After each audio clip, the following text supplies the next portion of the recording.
porque la vida es de colores y matices. Escúchanos por Spotify o venos por YouTube.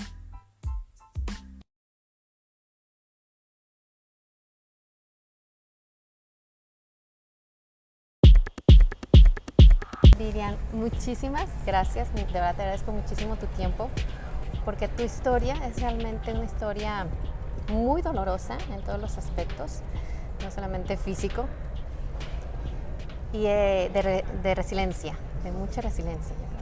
Entonces quisiera que nos pudieras platicar a los que nos están viendo en este momento, cómo fue el momento que cambió tu vida.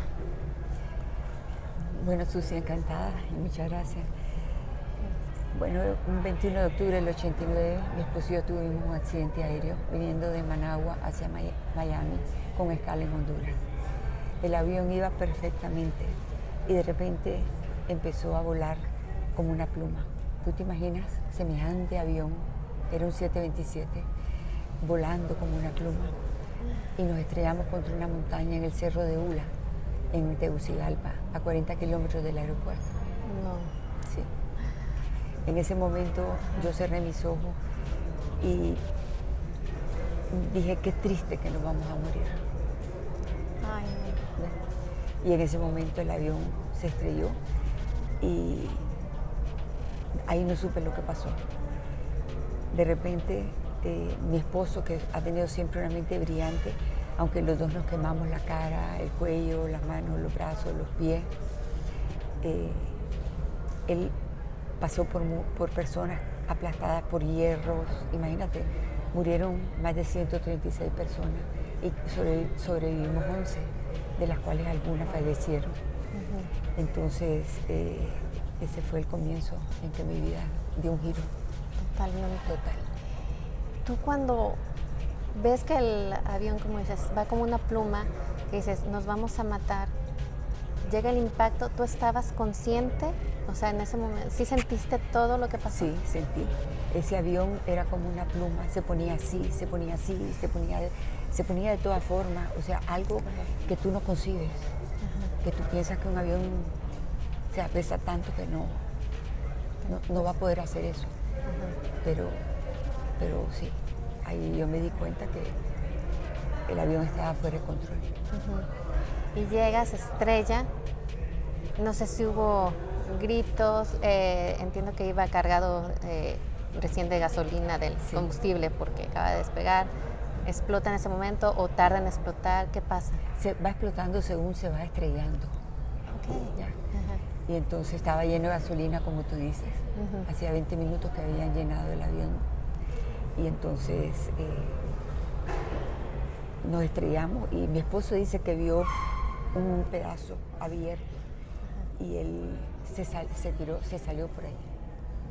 Entonces, estando afuera, él dice, tengo que ir a rescatar a Vivian.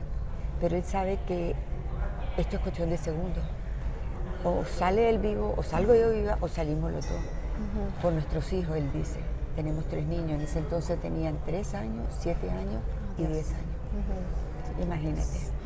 Y quiero decirte que en ese viaje, por insistencia mía, quería llevar al más chiquito, que tenía 3 años.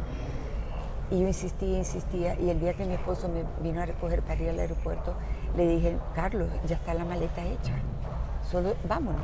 Y me dijo, no, el niño se queda. Gracias a Dios. Gracias a Dios. Porque no sé qué hubiera sido de mi vida, hubiera sido otra historia. Totalmente. Sí. No, hubiera sido así, así de por sí. O sea, tienes una situación súper dolorosa y milagrosa. Entonces llega el impacto y entiendo también que te das cuenta que hablabas de tus pies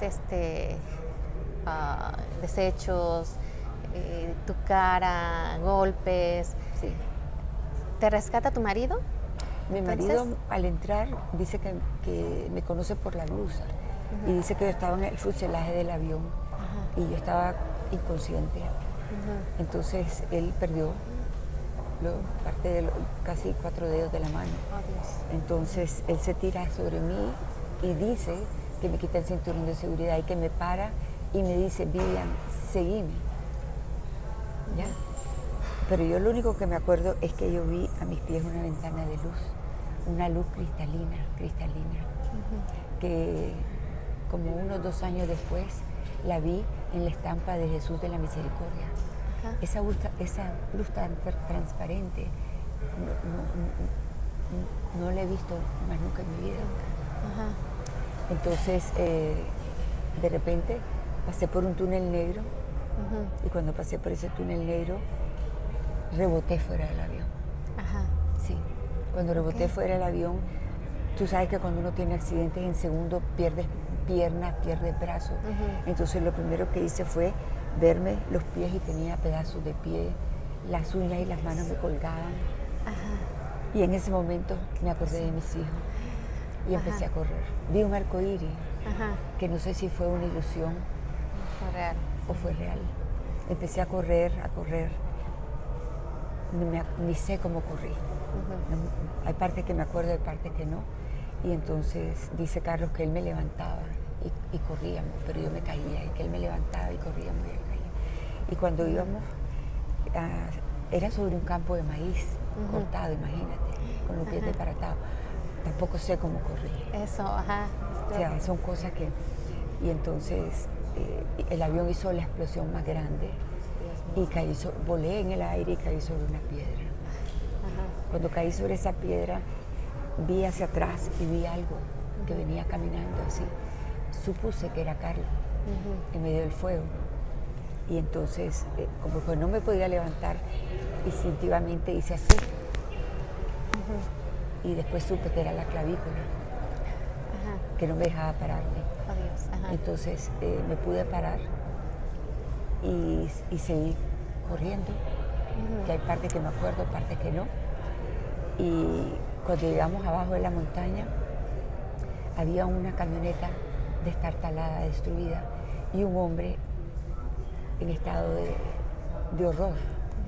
Y mi esposo le dijo, casi sin hablar, porque tú sabes todo el humo que uno traga, Señor, llévenos a un hospital. Y el Señor estaba como loco. Y después le dijo, mi esposo le dijo, yo le regalo, le pago la camioneta. Entonces el Señor accedió. Nos montamos nosotros, no me acuerdo cómo me monté, pero adelante estaba. De repente el espejo retrovisor, no sé por qué, miraba hacia mí y me di cuenta que tenía el hoyo aquí y me podía ver los dientes. Y entonces había más personas atrás. Estaba el piloto y el copiloto, porque fue falla humana. Ellos se bajaron más de lo que debían, mucho más. El avión tiene un aparatito que dice pull up, cuando llega mucho a tierra, para que tú levantes, pero ellos no le hicieron caso. No puede ser. Entonces, de ahí cogimos la camioneta y fueron 2 horas por la montaña. Así que llegamos en Tegucigalpa al hospital y había solo una camilla y me la dieron a mí. ¿Tú eras la que iba peor de todo? Sí. ¿Eran solamente tu marido y tú o iba más gente? No, iban atrás en la camioneta más personas. Ok, o sea, sí alcanzaron a pararse y a rescatarse entre unos y otros, ayudarse a llegar a la camioneta. ¿O no cómo sé, fue? No sé cómo subió cada uno. No sé cómo subió cada uno. ¿Cómo fue que llegaron ahí? Pero llegaron justamente a la camioneta que sí, los rescató. algunos llegaron. Sí. Yo hago esta historia entre lo que yo viví y lo que mi marido me explicó, me cuenta, ¿verdad? Porque tuve muchos momentos de inconsciencia que no sé cómo salir de eso. Bueno, sí sé, Dios. Sí, se me hace, perdón, el nudo de la garganta.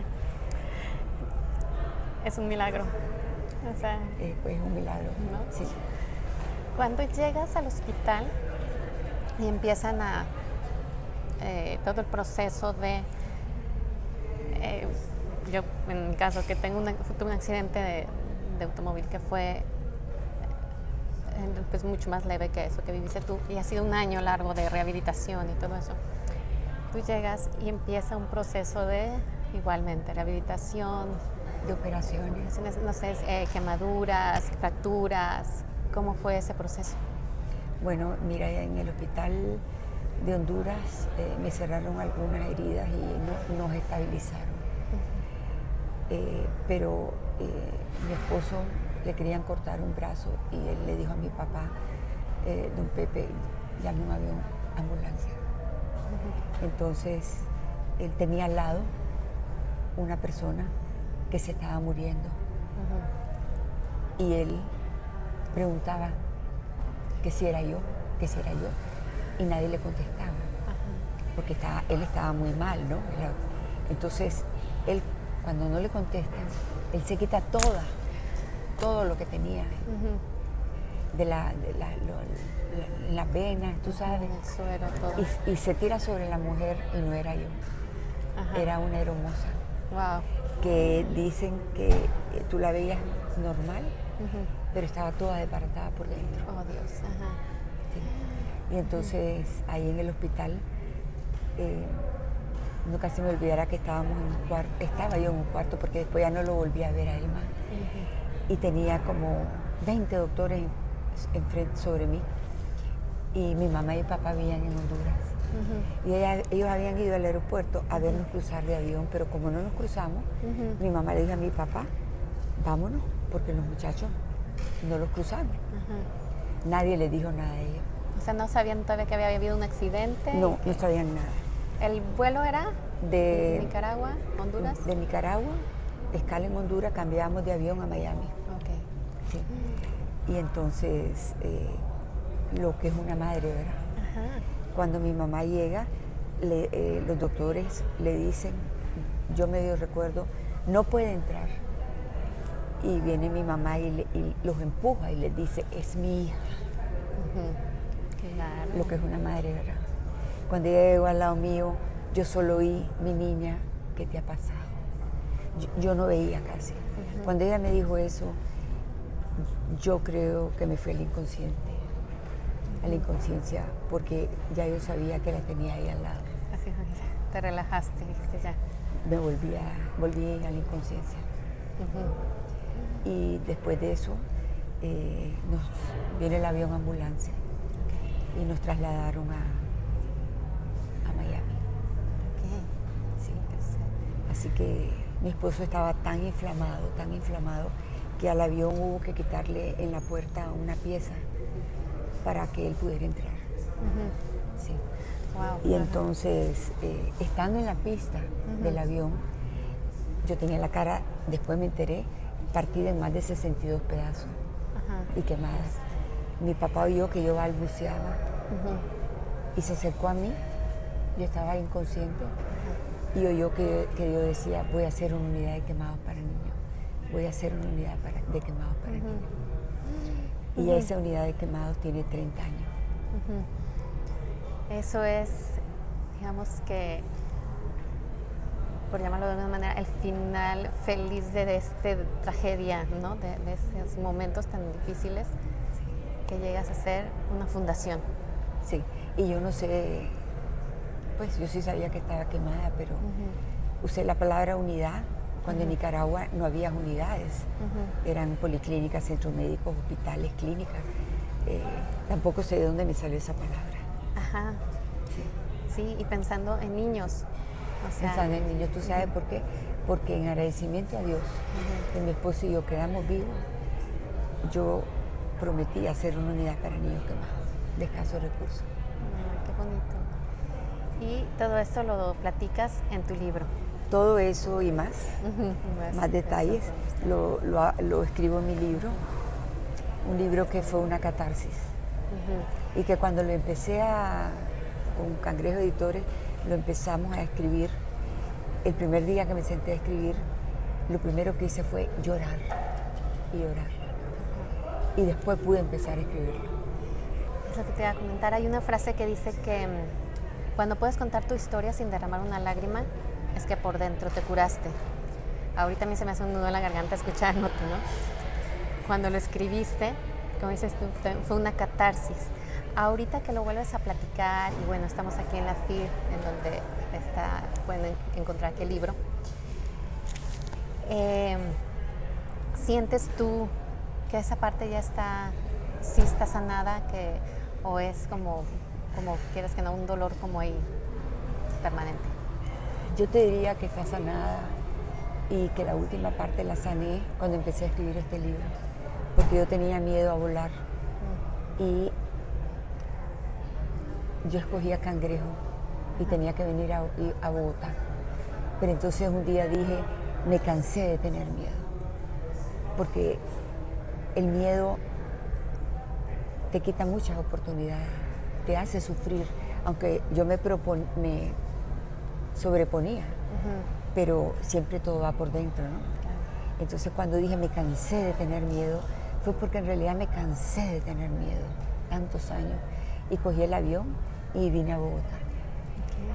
Y así empecé a escribirme el libro, y tuve que venir muchas veces, y me cansé de tener miedo.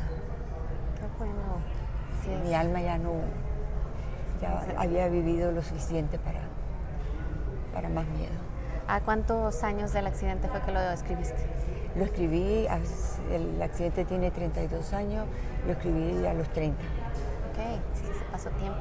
Sí. Y anímicamente durante ese tiempo, ¿cómo superaste todo el proceso? O sea, todo lo que pasó, o sea, desde el impacto, que es traumático, hasta todo el tema de recuperación, que veo que, bueno, te hicieron un guante, que igual y hay pues, secuelas que van a ser de por vida.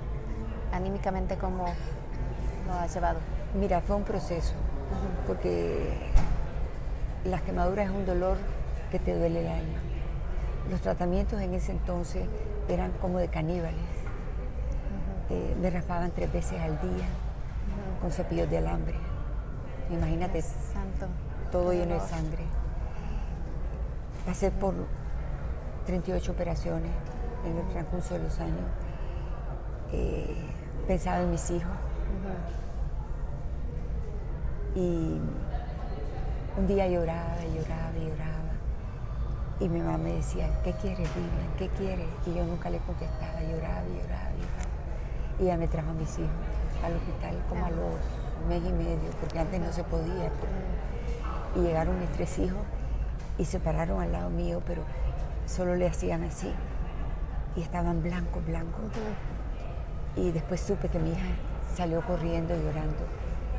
Y años después también supe, me llamó un profesor del colegio y me dijo, quiero hablar con usted, porque su hija ha hecho un reporte donde dice que cuando ella era chiquita la habían llevado a un hospital a ver a su mamá. Pero ella no fue a ver a su mamá, ella vio un monstruo. Ajá. Entonces ahí te das cuenta cómo el adulto concibe las cosas, cómo el niño concibe las cosas y el cuidado que hay que tener. Ajá. Son 2 mundos distintos, ¿verdad? Exacto. Entonces, hicieron injerto, rehabilitación, mucha cirugía, pero siempre tuve mucha fe en Dios. La fe en Dios me salvó, porque yo siempre me pregunté en ese momento qué hubiera sido de mí sin la fe en Dios. Y también me preguntaba, ¿cómo haría la gente que no tiene fe en Dios para salir de esto? O sea, no lo consigo. No lo consigo. Eso fue lo que te sacó adelante. Y la voluntad y la actitud y mi mamá y mi papá, que siempre estuvieron al lado mío y no me dejaban verme en un espejo por 2 meses. Y yo quería verme y mi mamá me decía que estaba bien bonita y como al mes y medio de la quemada se me habían cerrado los hoyitos para la chapa y fui feliz cuando un día mi mamá me puso un arete de perla. Ay, yo me sentía bella. Y cuando llegué a mi casa a los 2 meses, lo primero que hice fue buscar un espejo y no me conocía. No era yo. Sí. Eso fue un trauma muy grande. Eso fue un shock de decir. Miraba al espejo, me miraba a mí, pero me buscaba, pero no era yo. Fue un proceso largo, muy doloroso. Largo. ¿Cuánto tiempo pasó para que volvieras a tu físico, a irte reconociendo, deshinchando, etcétera? Pues yo creo que fue un proceso que iba mejorando poco a poco, pero como unos 2 años y medio, 3. Okay. Sí. Muy largo. Sí, largo. Y entonces, dices, voy a hacer la fundación para los niños? ¿Y cómo surge? ¿Cuándo es el momento en que dices, empezamos con esta fundación? Empecé como 2 años después. Rápido. Sí, en un hospital público. Ahí estuvimos 11 años, pero después realicé que en un hospital público no podía atender a esos niños como yo quería, como habían atendido a mi esposo y a mí. Entonces me moví como por 6 años más pidiendo ayuda, me prometían ayuda, pero nunca llegó esa ayuda. Entonces mi esposo, que es de negocio, un hombre empresarial, le pedí ayuda y le dije, Carlos, mira a ver si con empresario. Y entonces nos dieron una parte y la otra empecé a recaudar fondos y logré hacer la unidad de quemado. Ya tenemos más de 39.000 cirugías totalmente gratuitas, más de 654.000 servicios de salud y más de 380.000 servicios de rehabilitación. Tú sabes bien lo importante que es la rehabilitación. Sí. Y en ese entonces no le daban importancia a la rehabilitación. Y tú sabes que una cirugía sin rehabilitación... ¿Recaes o no quedas bien? No. Sí. Por ejemplo, yo no podía comer, no podía escribir, no podía agarrar un vaso de agua, pues porque uno se queda así. Pero con rehabilitación lo recuperé. Súper importante. Ay, qué bonita labor, de verdad, eso. Este es un libro, Susi, que lloras y ríes. Es un libro de fe, amor y esperanza. Es un libro donde te hace ver la vida de otra forma, donde te inspiras y donde te das cuenta lo importante de la fe en Dios, de la familia y también de que tu dolor es menos cuando ayudas a otras personas. Sí. La ganancia neta de este libro va a una unidad de quemado de cada país donde se vende el libro. Ok. Sí, porque yo me parecía poco lo que estaba haciendo y quería que esa ayuda llegara al mundo donde ese libro se vendiera. Qué bonito. Entonces, ahorita lo podemos encontrar aquí en la FIL. Sí, está en Editorial Cangrejo. Sí. Y ya también está en librerías aquí en México. Sí, está en librerías en México, está en Amazon, en inglés y en español, y está en otros países. Está en Ecuador, está en Guatemala, está en México, está en varios lugares. Ay, qué padre. Quiero decirte que la Virgen de Guadalupe tiene un papel preponderante en mi vida y cuando leas el libro te vas a dar cuenta. Sí. Qué cosa bonita. Sí. No, es que eso es, yo creo que el sacar algo tan positivo de algo tan fuerte es lo que te hace, como es eso, continuar, sanar, seguir, ¿no? Sí. Y estar viendo tanta gente que estás ayudando y estar viendo que a partir de ese momento, de ese, como dices tú, imagen, eso que se te vino a la mente, has hecho tanto por los niños, que a partir de que si compran este libro van a ayudar a muchísimos niños por ejemplo, aquí en México, del país de donde estén. O sea, es algo invaluable. Te agradezco mucho en nombre de todos. Estoy muy llorando. Pero sí, en nombre de todos los que lo necesitan. Sí. Afortunadamente, en mi caso yo tengo gastos médicos. Me ha ayudado, ¿no? Con todo mi proceso. Pero ¿cuánta gente no tiene, no? No tiene. No tiene cómo solventar siquiera una medicina, un medicamento, menos operaciones, tratamientos. Y que hagas esto por ellos. Y Susi, otra cosa, el mundo del quemado es un mundo oscuro que muy pocas personas conocen. Sí. Y es un mundo lleno de dolor.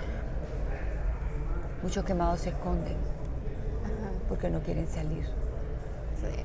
Quedan desfigurados, ¿no? Muchísima. Sí, quedan desfigurados y como tú dices, porque no tienen posibilidades, no pueden escribir, algunos no pueden caminar. Entonces es triste, es una hora difícil de mover. Para pedir fondo es difícil. Ajá. Es difícil. Y todos los niños que se atienden son niños de escasos recursos. Todo es gratuito. Ay, sí, qué Así lindo. que cuando uno ayuda, como te dije, el dolor de uno se vuelve menos. Y crece la felicidad y el agradecimiento a Dios, porque ya que Dios nos dio la vida, es un privilegio. Lo menos que podemos hacer es ayudar a los demás. Totalmente.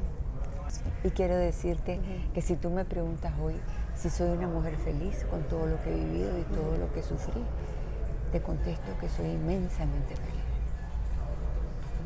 Qué bonito. Sí se ve. Y se ve con lo que estás haciendo. Sí. Eso lo refleja. El que estés ayudando a estos niños y que lo hables con tanto cariño y con tanto, no sé, así, entrega, se nota. Y como todo no se hace sola, ¿verdad? Ajá, Se claro. hace con el apoyo de Corazones Nobles y tenemos un equipo incondicional en la asociación, que eso es básico para que estas fundaciones funcionen. Ok. Ay, qué lindo. Me gustaría ayudarte en lo que pueda hacer en tu fundación aquí en México. Si necesitas ayuda, si quieres algo, con todo gusto. Me encantaría apoyarte. Muchas gracias. Apoyar tu causa. Bueno, promoviendo el libro, Ajá, pero pronto con esto. estamos ayudando. Sí, por favor, vengan aquí a la FIL. En el Pabellón Nacional lo encuentran. Es Vivian Pelas. Pelas, sí, ¿Se pronuncia? convirtiendo lágrimas en sonrisa. Chéquenlo. Para que vayan, por favor, porque aparte de que es una historia súper, súper conmovedora, es con un fin súper hermoso el fondo a donde va. Te agradezco muchísimo, Vivian. Muchísimas Gracias a ti, por tu Susi. tiempo y compartir tu historia, de verdad que es Muchas gracias. sumamente ¿Viste? conmovedora. Ha sido un gran gusto conocerte. Gracias, igualmente.